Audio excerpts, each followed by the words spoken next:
welcome you too. Thank you so much for your amazing support with what we do at the South Fernando chapter of ASIS International Trinidad and Tobago. I know that we're a little pressed for time, and I know it's everyone's lunch hour here in Trinidad and Tobago. So what I'd like to do is I would like to introduce to you our next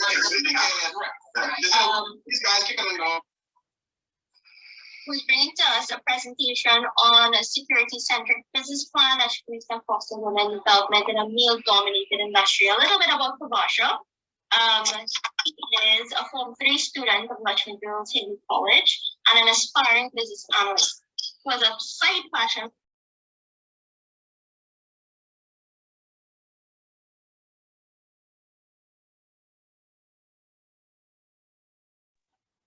Great. Sorry about that. She recently performed both song and dance for the Chief Secretary in arrival in Tobago. Today, as I mentioned, Kavasha will be presenting a security-centric business plan that should boost and foster women development in a male-dominated industry. I'd like to pass the mic over to Kavasha Sahwal.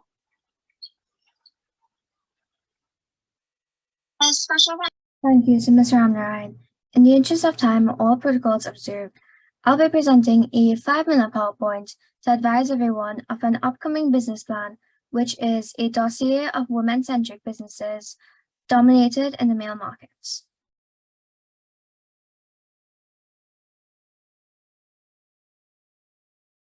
So, Women of Work is a future business that will be launched in 2026. This business gives the opportunity to stimulate the economy by bringing in more female-oriented businesses. At Women of Work, we empower female-centric industry specialists by facilitating job accessibility through specific vetted clients, thus providing a safe space for both the client and the female entrepreneur. Women of Work is a database of women-only jobs in the fields of air conditioning repairs, electricians, home gardening, CCTV operators, mechanics, masonry, heavy equipment operators, and carpentry. So now I want to talk a little bit about how it started.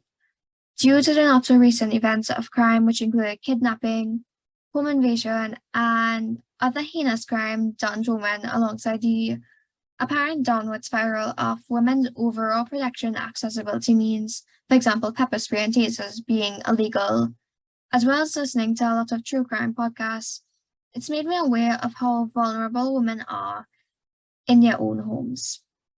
Women in their day-to-day lives have to always think about safety, especially when they are inviting unknown workers into their homes with the need of skilled services. That's where Women of Work is here. So, a problem that may be faced is the market gap. Firstly, a market gap is an opportunity in business that hasn't been taken advantage of yet.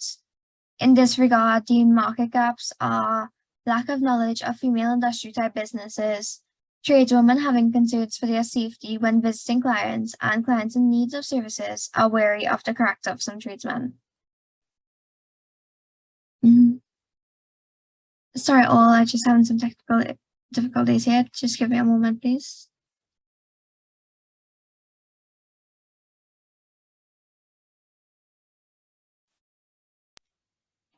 That's right, Kavasha, we can move on.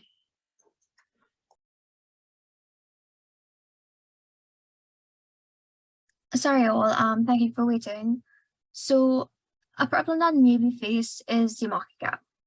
Firstly, a market gap is an opportunity that hasn't been taken advantage of yet. So, in order to close the gap, women around Trinidad and eventually Tobago, ages 18 and above, will be gathered from Trinidad and Tobago once they have the educational and labor qualifications. Clients will be inspected and a mutual trust will be gained as both the client and the worker aim for the same thing: women feeling safe. Women on the database will be vetted and are required to do a certificate of character. The target audience is women living alone, parents who want to enjoy a safe environment for their young adult children living on their own, and the elderly who may be in need of some quick home repair services. Now, I just want to ask a rhetorical question to the women in this forum. Think about it for a second: the air conditioning, the plumbing, and the electrical outlets, they were all damaged last night, coincidentally. Would you feel comfortable having a stranger visit your home without the pre-screening checks that we take?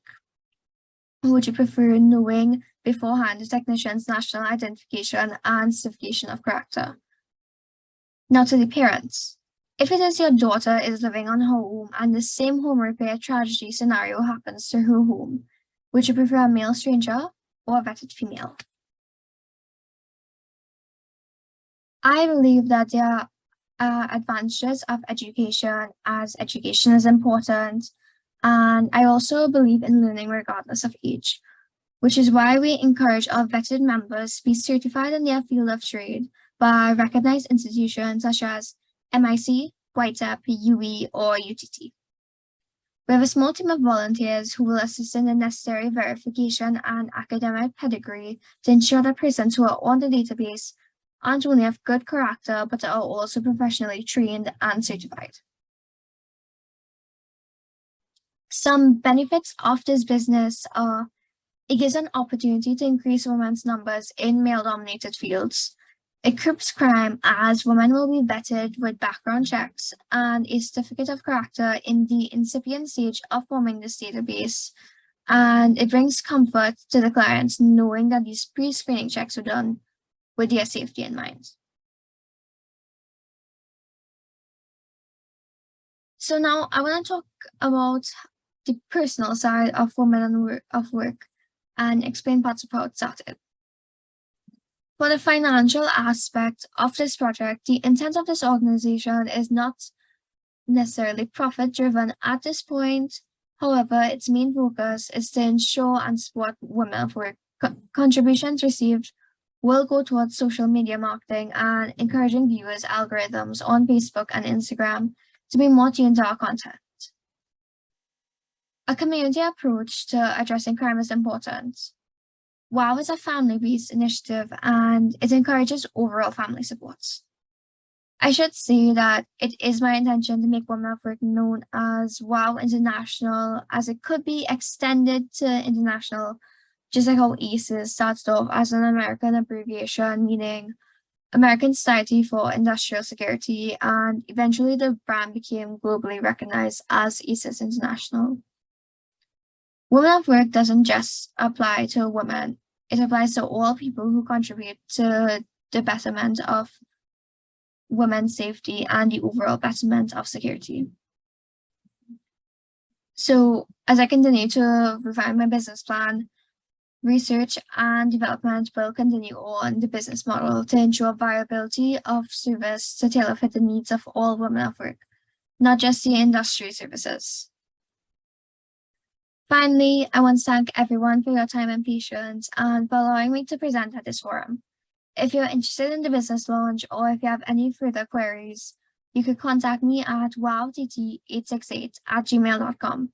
I wish all speakers a fruitful and productive session. I now pass you back over to Ms. Rashmi Ramnarayan. Gentlemen, this is our next generation. We're so proud to be able to host Kawasha on this platform at ASIS International Trinidad and Tobago San Fernando chapter.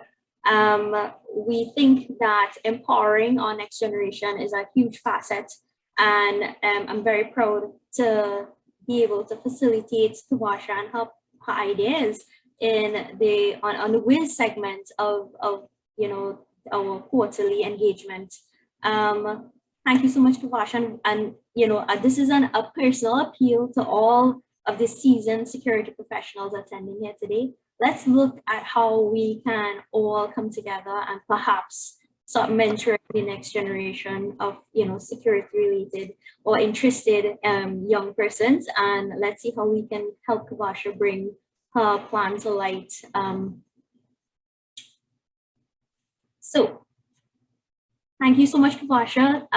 I'd like to pass it on now to Ms. Wendy Fitzwilliam, who needs little or no introduction. Wendy, you are a Trinidadian lawyer, actress, model, singer, and I mean, I think we could all remember you popping that Miss Universe back then. You're an icon to us, and especially to women in all aspects of the industry. I'd like to invite you now to bring a few words to us and all members attending here today.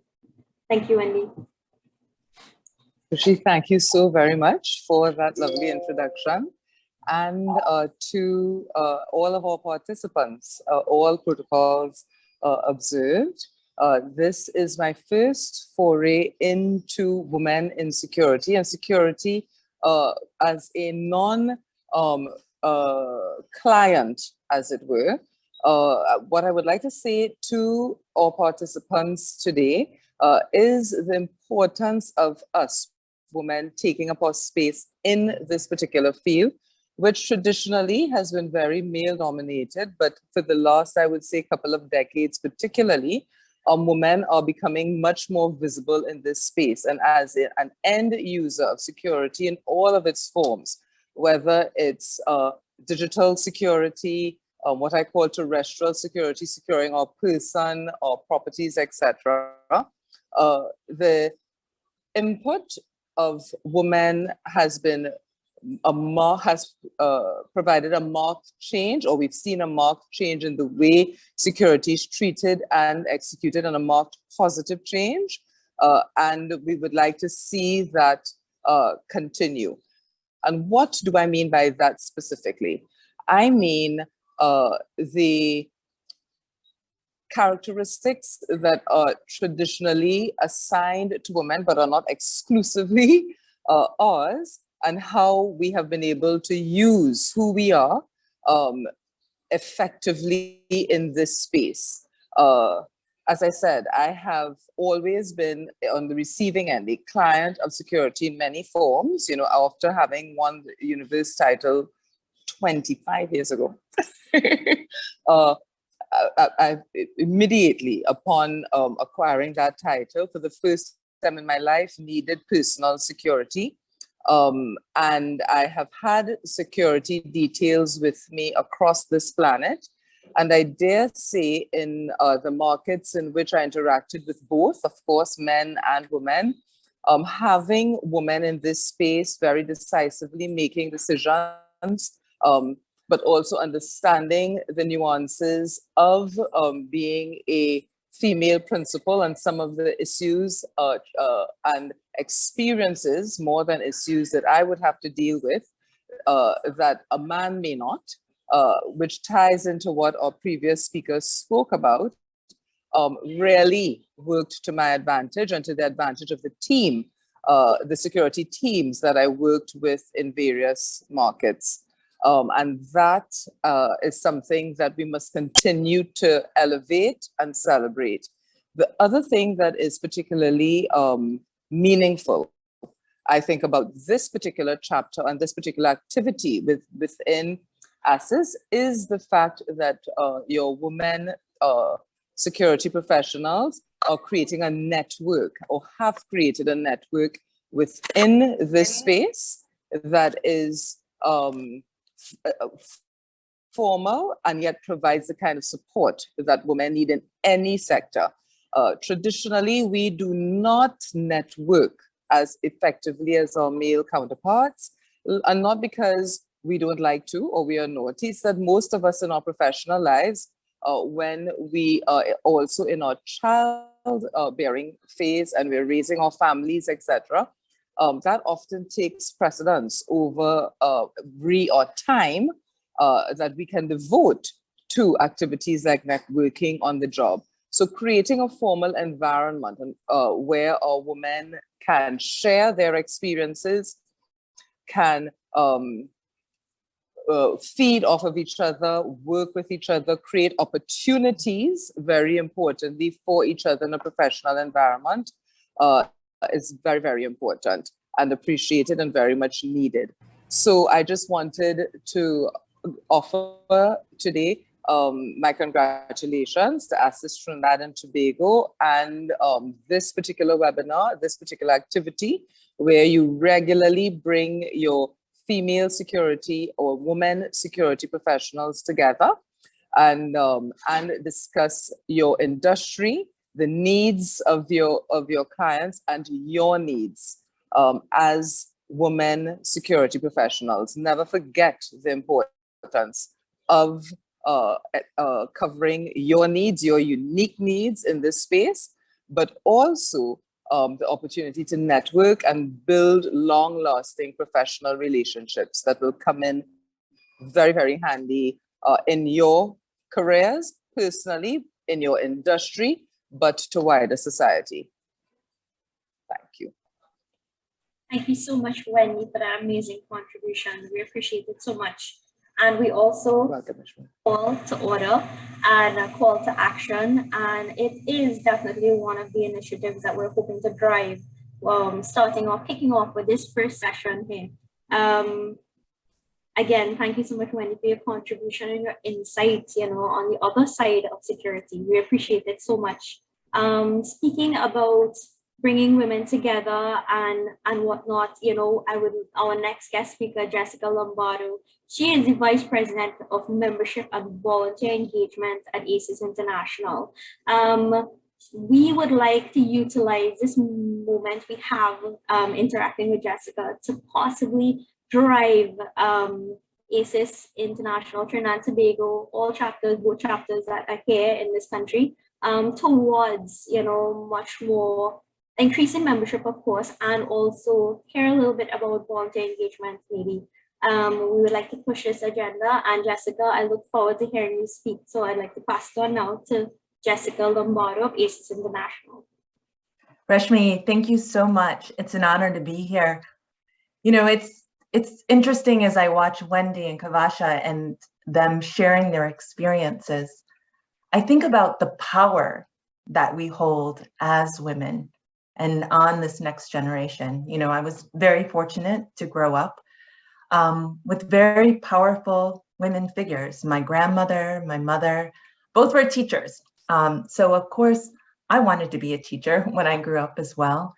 It was very rare to find anyone outside of my mom's friends, her female friends, that was anything but a teacher or a nurse when I was growing up.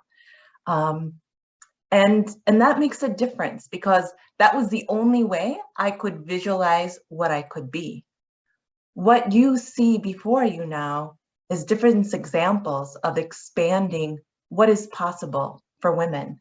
And I want to thank you. I've dedicated my career to connecting people. I think that's a powerful way in making change.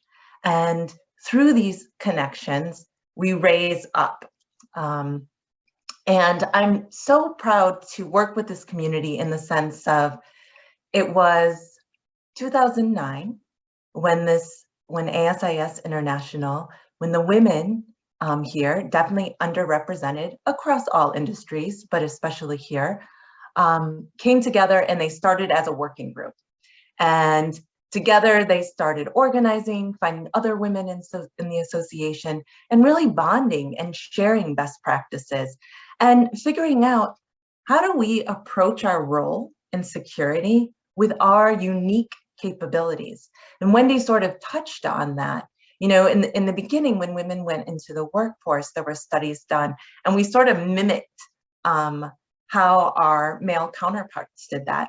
And a lot of that may be very natural, but there are some also very nurturing things, very successful ways that we approach business that is a little bit different, that creates an environment that is very inclusive and diverse.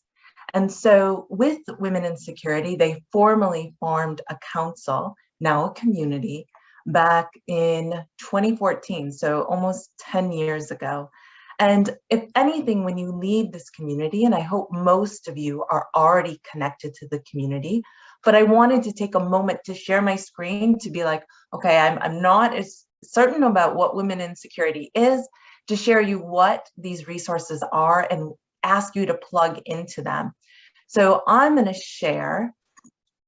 ASIS International has its online community called Connects, and all of our members are a part of that. Inside of that, under communities, in the ASIS subject area communities, you'll find Women in Security. And in this area, there's discussion posts that are always going and continuing. They recently held a webinar on the leadership capabilities of women and how they make a difference in business. There is a human trafficking webinar that's coming up that they've organized as well. We have a happy hour coming up, but this allows all of you to be able to share resources across the board. One of the things that I did want to point out is a couple of years ago, they developed a women's speaking bureau, like a list of speakers that you could find and their strengths. And so I encourage you to look to this list for possible speakers in the beginning, but also to encourage you that if you have expertise in certain areas and you want to share that, to reach out to this community, you can do so if you, Brittany Galley is currently the chair, email her directly through Connects and let her know I'd like to be added to this. Your voice, all voices have relevance and should be heard, and this is a great way of sharing our resources. In addition to that, a couple of years ago, our professional development community came together and they created a mentoring program. And this mentoring program is a one-on-one with others. There are 600 mentors inside of the program. You can access the program if you're a member of ASIS. I do want you to know that almost 100 of those mentors are females. So generally at ASIS, we started, when I started in 2019, with about 9% of our membership female.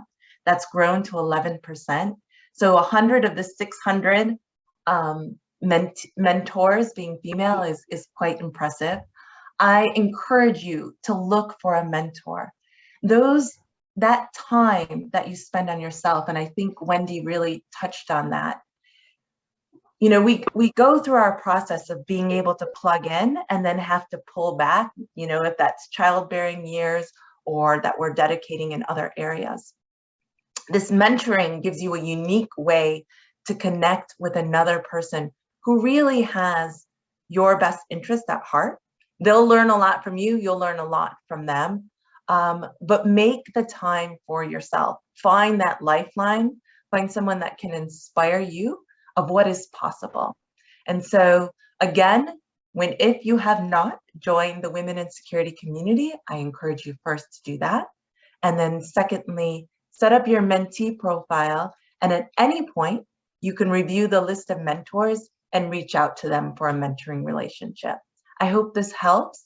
And I really thank you for making me part of this forum.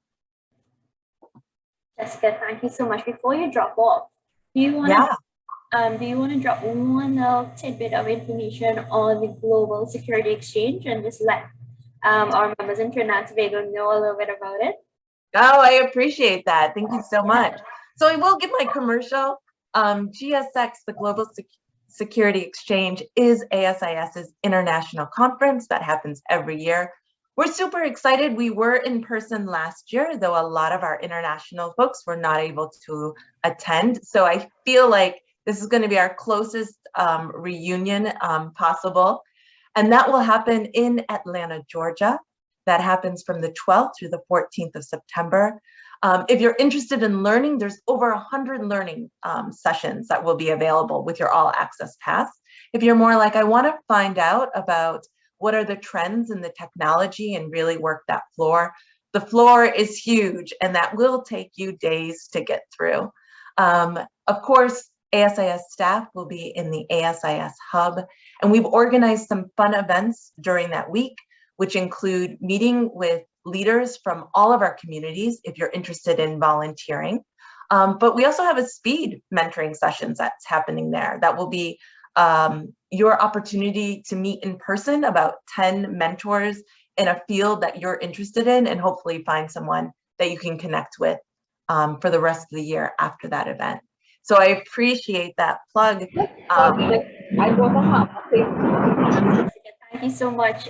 You know, I personally appreciate sharing so much insight on women in security, and you know, and cascading off of Kavasha and Wendy's contribution. You know, you've totally hit the nail on the head. You know, in terms of networking and empowering each other. You know, totally in support of what Wendy is saying, totally in support of what Kavasha is saying, and also thank you for letting us know about the GSX. It's coming up in Atlanta, Georgia. I know that a couple of the our senior security personnel. You know, they should be in attendance. So we look forward to getting some feedback from that. Jessica, thank you so much for joining us here in Trinidad and Tobago. We appreciate it so much. We appreciate you. And coming off of Jessica's conversation, our next guest speaker, Esther Daniel, listen to me. It's an absolute privilege to introduce Esther Daniel, you know, formerly of the TTDF, but she's the first female that has hit so many milestones in TTDF. I don't want to steal her thunder, but you know, I would like to introduce and welcome to this panel here, Esther Daniel. I'll let you take the floor. Thank you so much, Rishmi, for having me, and I have to thank my cousin Carlos Neptune for inviting me to do this afternoon. So you said I had so many firsts. So I would have been the first female to have ever reached the rank and appointment of 4 Sergeant Major, and that position means that you're responsible to the Chief of Defense Staff for all the units, which is the Army, Regiment, Coast Guard, Air Guard, and Reserves. So you discipline everybody, you are responsible for everybody under your charge. You plan all the parades, you know, from scratch. You meet with a lot of different states. We would have done, in my time, the visit of the Queen, and even some burials, such as state burials, presidents who would have passed. But that position, for me, is not just something that I appreciate having achieved, because I started as a recruit from Lance Corporal to that rank. And actually, the 1st of July, which is just a week off, 8 days ago, we would have celebrated 42 years of women in the military. And although I would have been in the first batch of females, I believe the celebration is for all females who have had the opportunity to be a part of the Defense Force. Because on this day, 1980, we became an integral part of an essentially male-dominated organization. So it's a big plus to have us celebrate 42 years and have all the women feel so empowered. Security is an important part of the military because this ensures stability and protection of a country or any nation.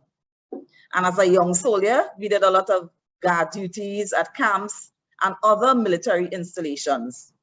I am sure most of you would have seen soldiers guarding the President's house and other state institutions. In the initial introduction into the Army, we were assigned to do mainly administrative work in the offices, in the medical department, signalers, and any other fields that they felt was suited to females.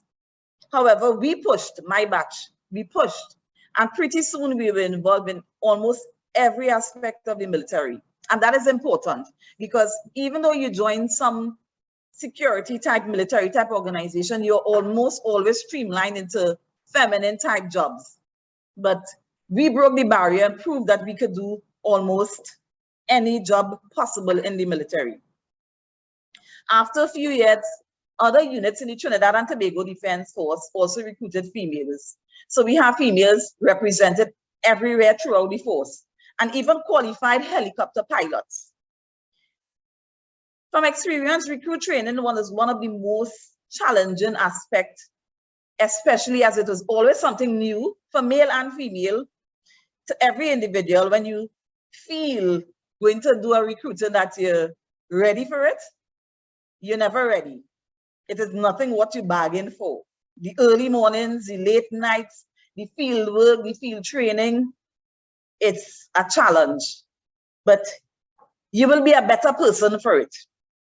But I believe women have a special built-in type of determination. You know, the mind over matter type of resilience that women naturally have. I believe every job has its challenge, and more so the military and other security agencies. The risk alone is a mental challenge. Also, as females, some of us feel we have to prove ourselves to the male or to compete with them or against them, or sometimes to even get them to bend to our whims and fancies. And we know about that. We can, but women can also have an effect on the male counterpart in that they don't want women to outshine them. So they will do what they have to do to even compete with us. That could be viewed as a plus. Who knows?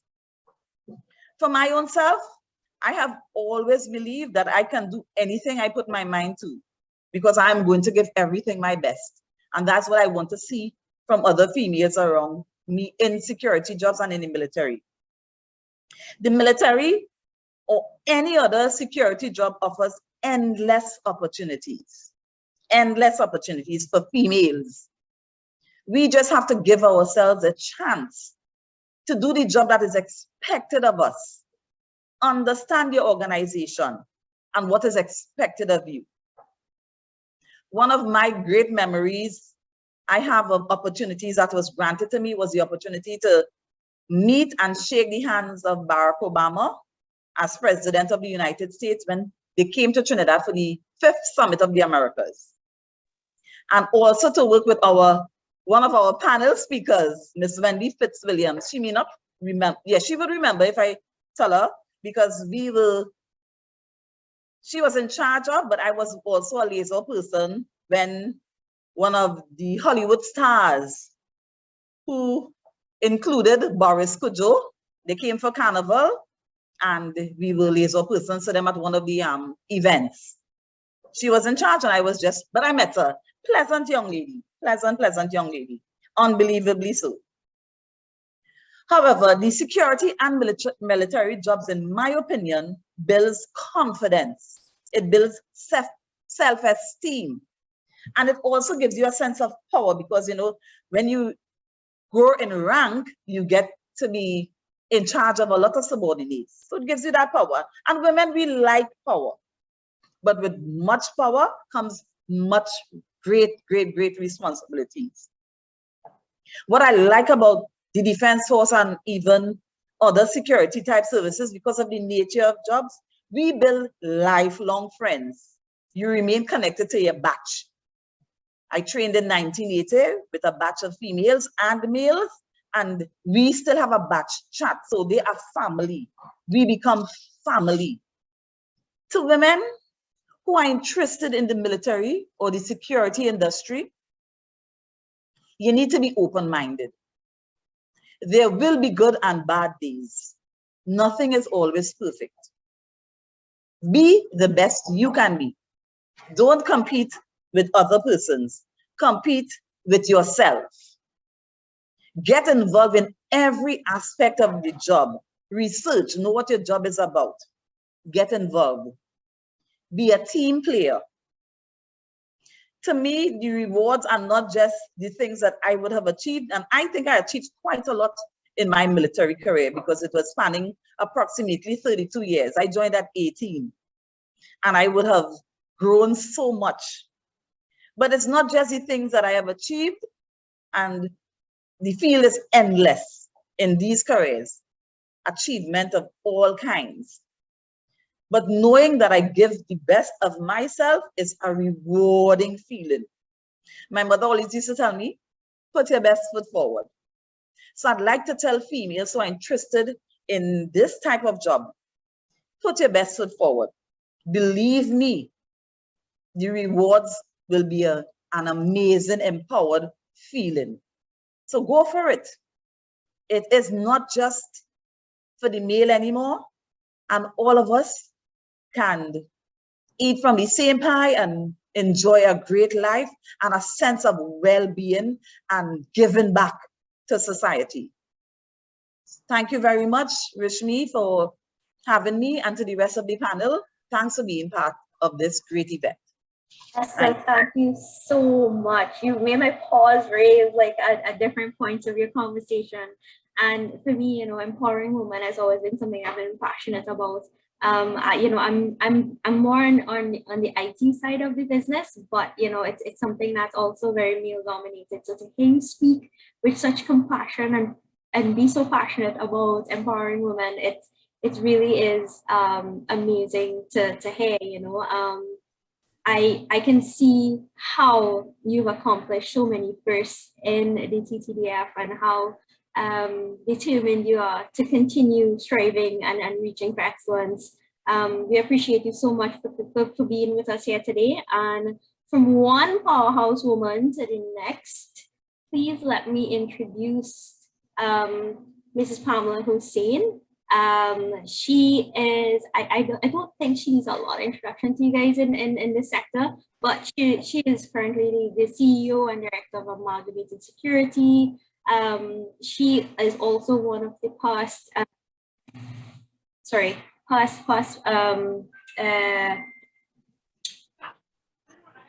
apologize, I lost my page.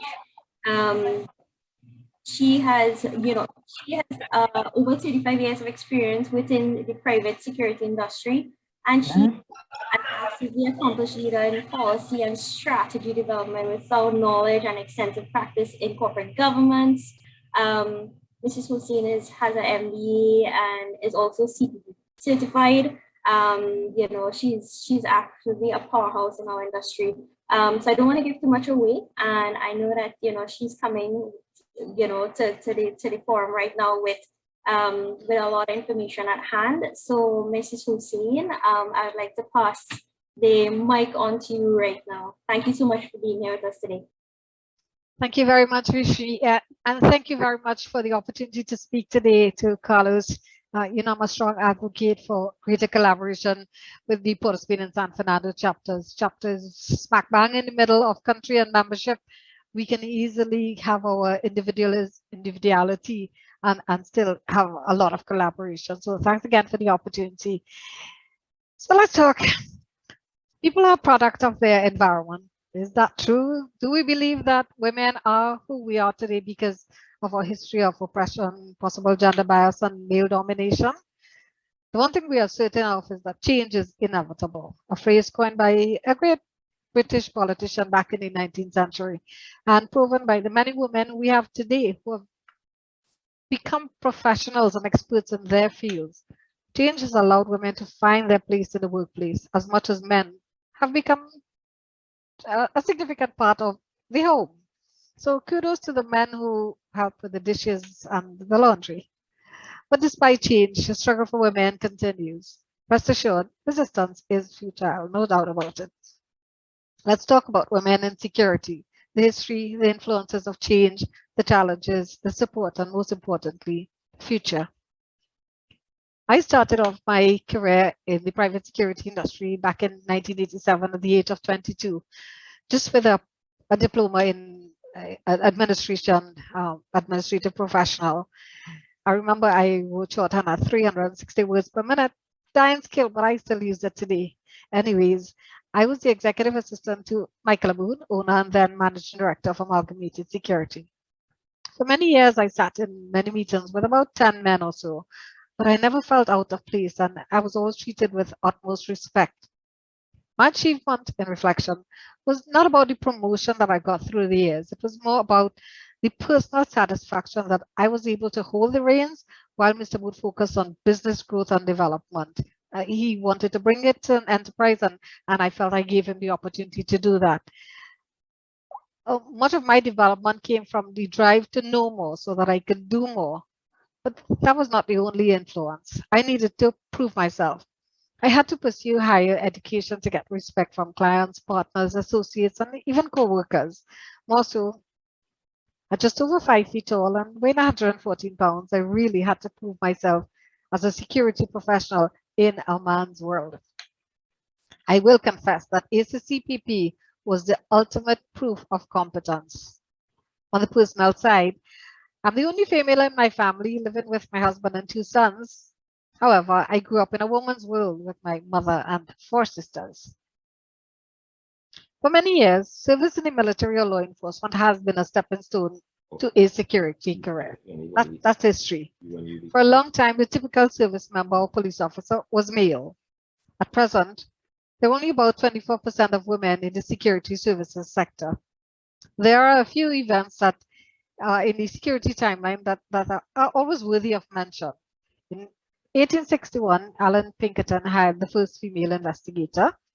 In 1893, Mary Owens was given the rank of policeman by the Chicago Police Department.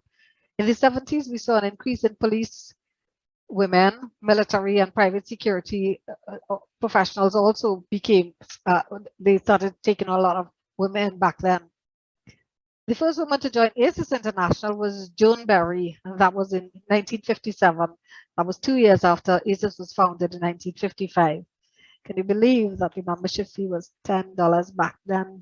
Jessica, I hope you're taking note. But Berry was opposed by the men in her chapter who did not want a female chair. In 2022, ASIS Global Board of Directors consists of 2 women and 14 men. Sadly, there are still a few biases against women within ASIS and also in the workplace, many of which I too have experienced myself.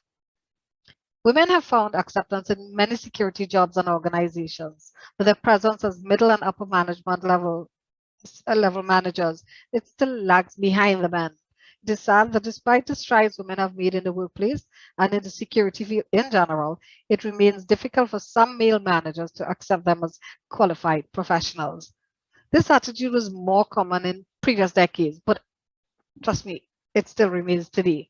Hiring practices, pregnancy discrimination, sexual harassment, equal opportunity, equal pay are still some of the challenges that women face.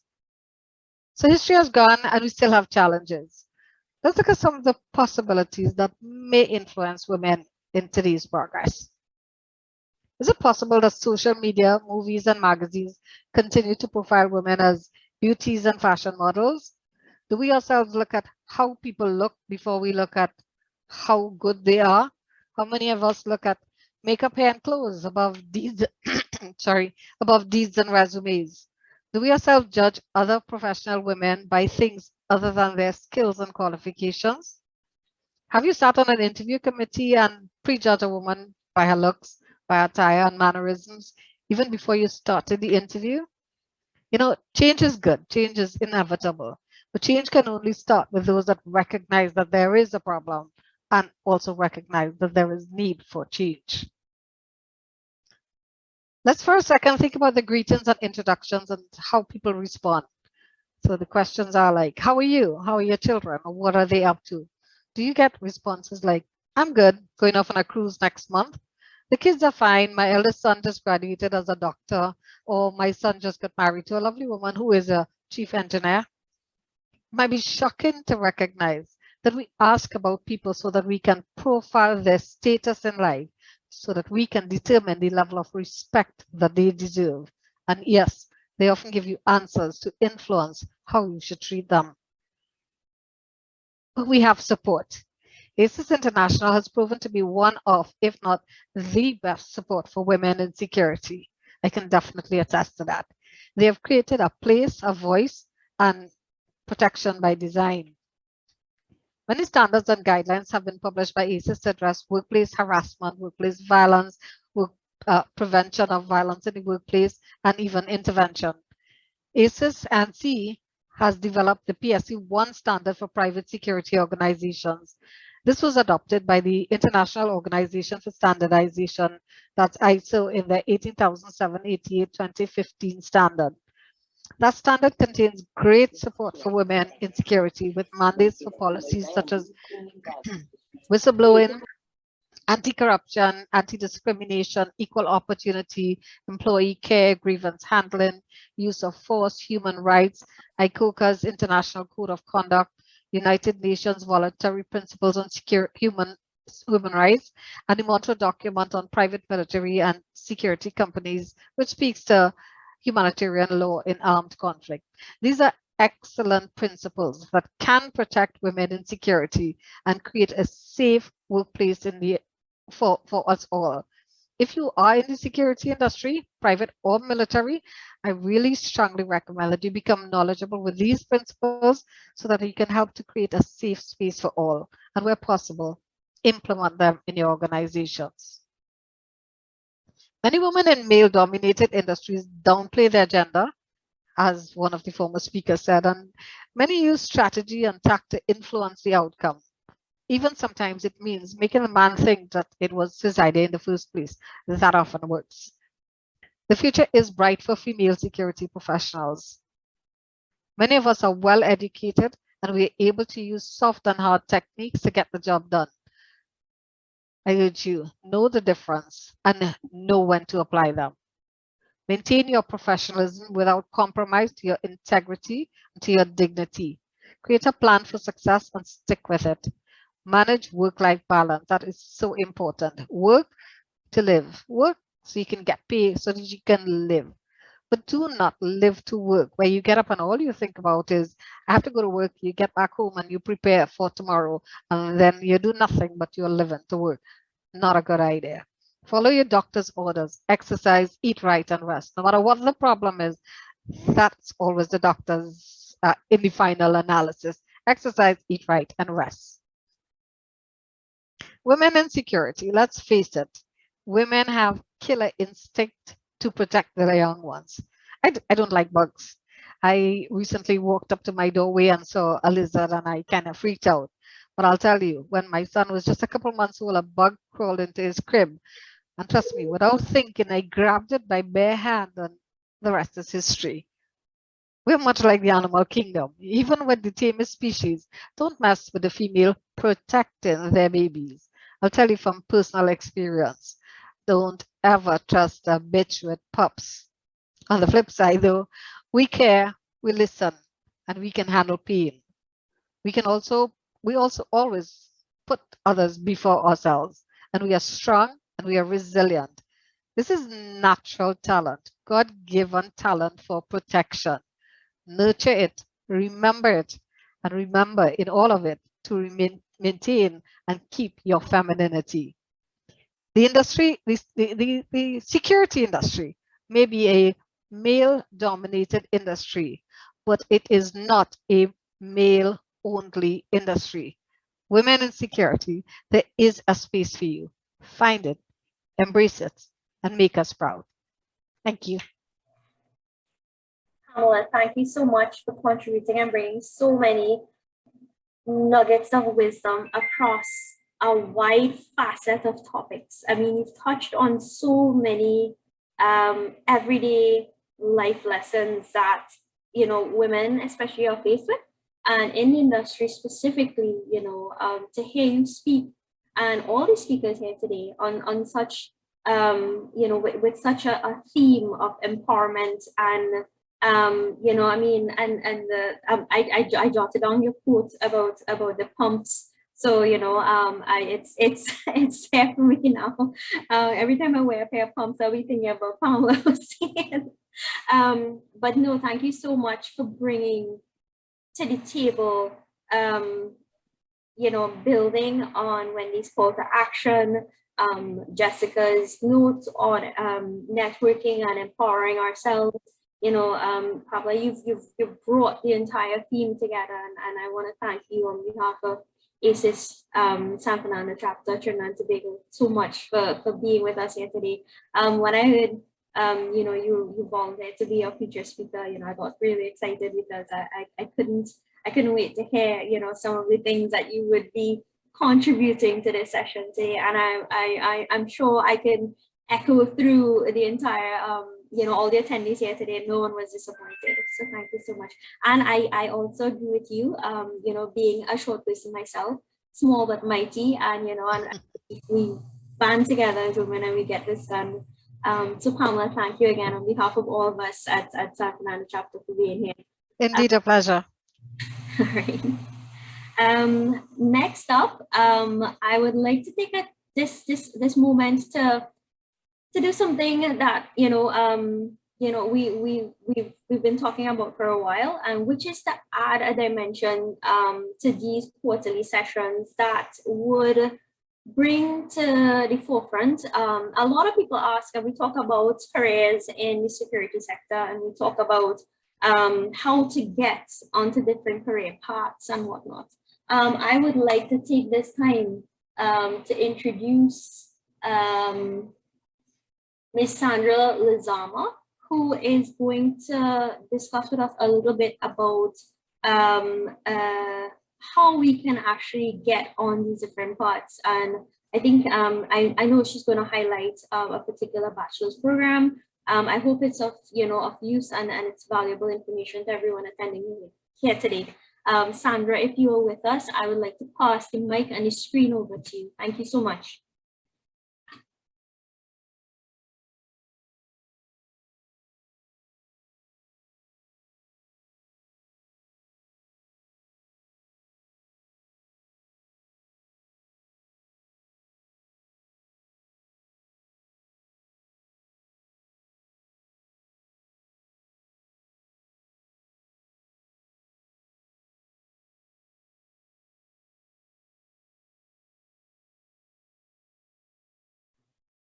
Right, we're just having a little bit of a technical difficulty. To everyone attending, we do apologize. Just give us a couple seconds to get back on track. Murphy's Law and everything. And I mean, throughout the pandemic, we've all experienced this in one way or the other, presentations, meetings, and, on our internet providers and internet in general, the society, well, it's happening. I see Sandra is here with us. Let me pass to. Hello. We can hear you, Sandra. We can hear you. Thank you. Hi. Yeah, sorry about that. It seems like the internet's just on and in and out. Thank you for having me. My name is Sandra Lizama, and I am part of the international admissions team at Full Sail University. If you've never heard about Full Sail, we are located in Winter Park, Florida, which is right outside of the city of Orlando. And we offer a variety of degrees, inclusive of several degrees in technology, and including cybersecurity. So if it's something that you are interested in looking into and pursuing as a career, maybe you're a programmer and it's something that you're interested in, I would highly recommend it, especially for women in technology. It's something that we're really pushing forward at our institution. Sorry about that. So I just have like a little clip that I can share with you all that kind of gives a little snippet of what to expect from our cybersecurity program. All of our technology programs are accelerated programs. That means that instead of graduating in 4 years with your Bachelor of Science, you would be graduating in 2 years with your bachelor's. So give me 1 second. I'm going to go ahead and share my screen, and you'll be able to learn a little bit more about this program.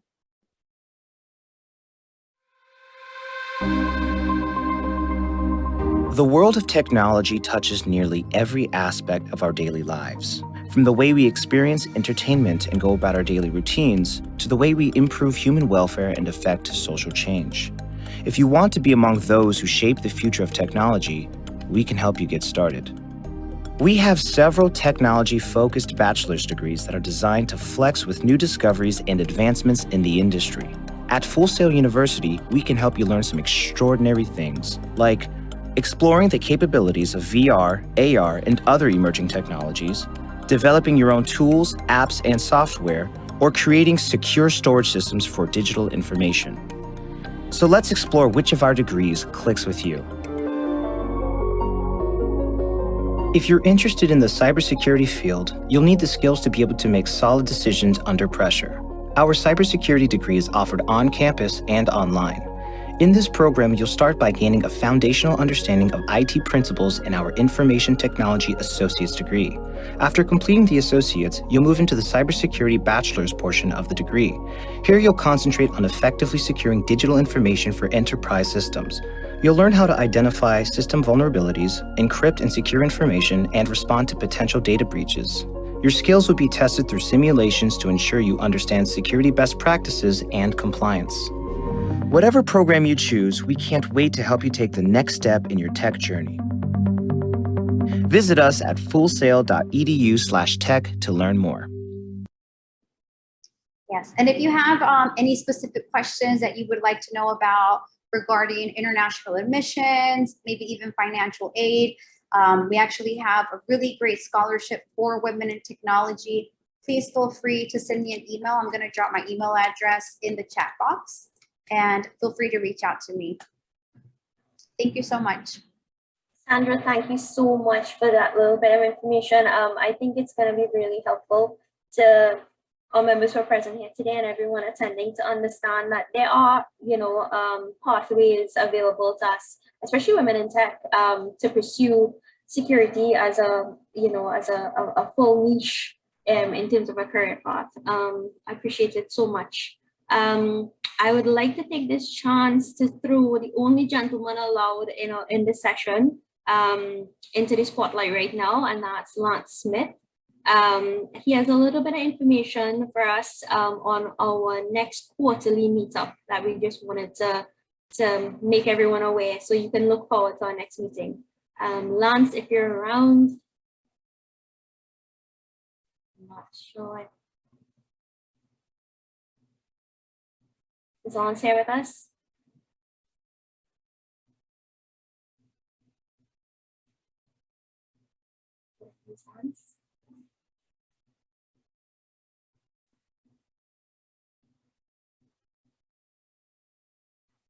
All right, I'm not sure what's going on with Lance, but just to let everyone know that our next quarterly meetup, in the same style, it will be tentative at the end of September.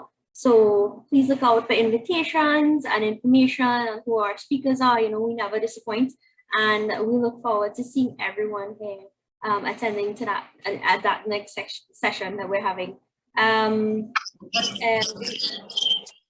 We're at time right now, so I would like to take this opportunity on behalf of ASIS International Trinidad and Tobago San Fernando chapter to thank all the speakers who are here today.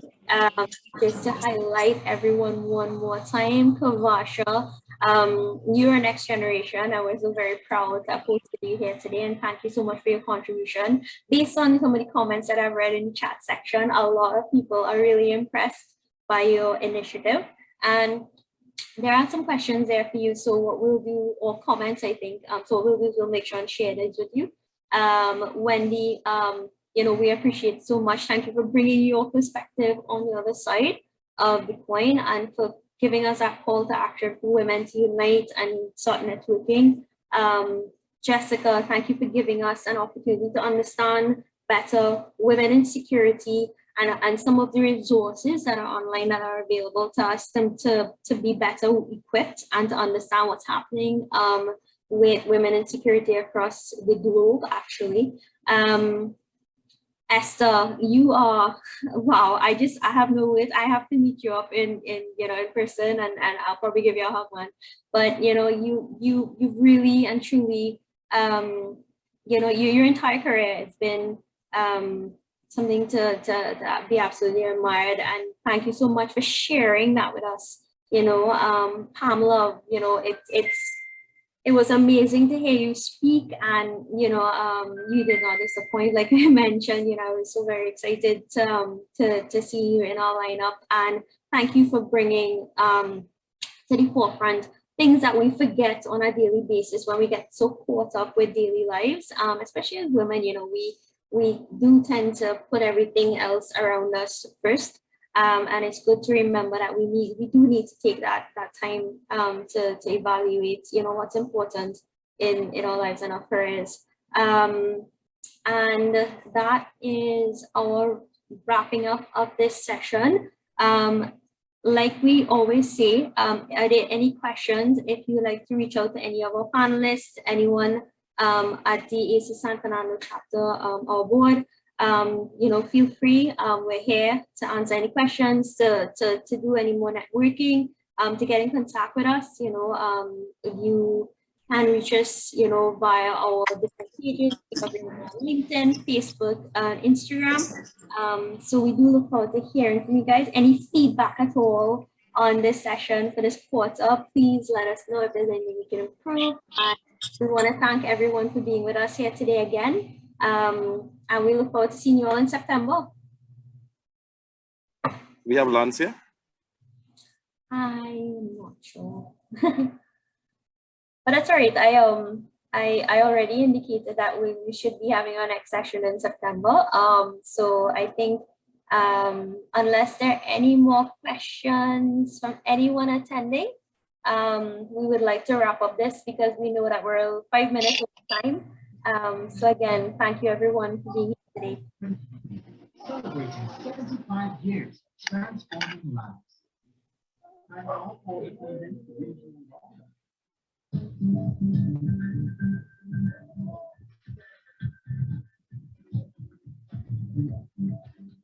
And even around the come because we now in Jamaica.